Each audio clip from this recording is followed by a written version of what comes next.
నమస్తే, welcome to Khyati connects. నేను మీ ప్రేమ్. బద్వేలు టీడీపీలో ఇన్నాళ్లు నివురుగప్పిన నిప్పులా ఉన్న ఆధిపత్య పోరు ఒక్కసారిగా రోడ్డెక్కింది. ఇరు వర్గాల మధ్య సయోధ్య కుదిరించేందుకు వెళ్లిన మంత్రి సబితకు బద్వేలు తమ్ముళ్లు చుక్కలు చూపించారు. మా నాయకుడికే ఇన్ఛార్జ్ పదవి ఇవ్వాలి అంటూ ఇరు వర్గాలు రెచ్చిపోవడంతో సమావేశం కాస్త రసాబసాగా మారింది. అసలు బద్వేలులో ఏం జరిగింది? రితీష్ రెడ్డిని అధిష్టానం నిజంగానే పక్కన పెట్టేసిందా? సూర్యనారాయణ రెడ్డికి పూర్తి బాధ్యతలు అప్పగిస్తే పరిణామాలు ఎలా ఉండబోతున్నాయి అనేది ఇవాల్టి పాయింట్ ఆఫ్ వ్యూలో చూద్దాం.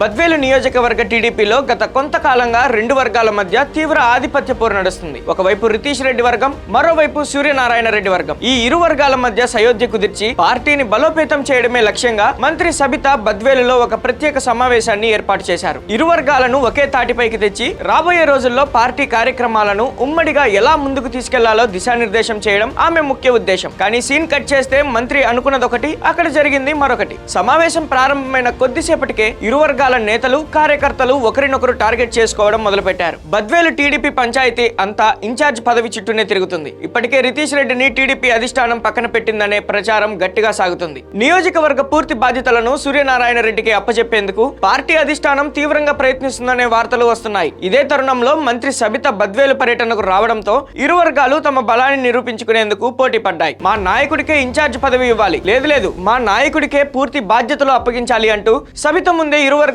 అనుచరులు భారీ ఎత్తున నినాదాలు చేశారు. ఒకరినొకరు నెట్టుకుంటూ హద్దులు దాటి ప్రవర్తించడంతో హాల్ అంతా గందరగోళంగా మారిపోయింది. కళ్ల ముందే కార్యకర్తలు కొట్టుకునే స్థాయికి వెళ్లడం, క్రమశిక్షణ తప్పడంతో మంత్రి సబిత తీవ్ర అసహనానికి లోనయ్యారు. ఇరు వర్గాలను శాంతింపజేసేందుకు ఆమె గట్టిగానే ప్రయత్నించారు. ఈ క్రమంలోనే ఆమె సంచలన వ్యాఖ్యలు చేశారు. నేను కూడా రాయలసీమ బిడ్డనే, మీ పౌరుషాలు, మీ పద్ధతులు నాకు తెలుసు, కానీ పార్టీ వేదికల మీద ఇలా ప్రవర్తించడం కరెక్ట్ కాదు. మీరు ఇలానే అల్లరి చిల్లరిగా ప్రవర్తిస్తే ఇక్కడ ఏం జరిగిందో అక్షరం పొల్లుపోకుండా చంద్రబాబు నాయుడికి చెప్తాను అంటూ సబిత ఇరు వర్గాలకు స్ట్రాంగ్ వార్నింగ్ ఇచ్చారు. క్రమశిక్షణ ఉల్లంఘిస్తే అధిష్టానం ఊరుకోదని హెచ్చరించారు. అయినా సరే తమ్ముళ్లలో వేడి తగ్గలేదు. మంత్రి హెచ్చరించినప్పటికీ ఇరు వర్గాలు తగ్గకపోగా పెద్ద ఎత్తున నినాదాలు చేస్తూ రచన కొనసాగించారు. మంత్రి సమక్షంలోనే ఇంతటి రసాభాస జరగడం ఇప్పుడు కడప జిల్లా రాజకీయాల్లో హాట్ టాపిక్ గా మారింది.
రితీష్ రెడ్డిని పక్కన పెట్టి సూర్యనారాయణ రెడ్డికి పగ్గాలు అప్పగించాలనే హైకమాండ్ ఆలోచనకు క్షేత్రస్థాయిలో రితీష్ వర్గం గట్టిగానే బ్రేకులు వేసేలా కనిపిస్తుంది. సమన్వయం చేద్దామని వచ్చిన మంత్రి సబిత కూడా తమ్ముళ్ల తీరుతో విసిగిపోయి వెనుదిరిగిన పరిస్థితి. మరి ఈ బద్వేలు రచ్చపై టీడీపీ అధినేత నారా చంద్రబాబు నాయుడు ఎలాంటి నిర్ణయం తీసుకోబోతున్నారు? క్రమశిక్షణ తప్పిన నేతలపై చర్యలు ఉంటాయా, లేక ఇరు వర్గాలను పిలిపించి రాజీ కుదురుస్తారా అనేది ఇప్పుడు ఆసక్తికరంగా మారింది. మరి ఈ అంశంపై మీ అభిప్రాయాన్ని కూడా కామెంట్ సెక్షన్ లో తప్పకుండా తెలియజేయండి. Thank you for watching Khyati connect.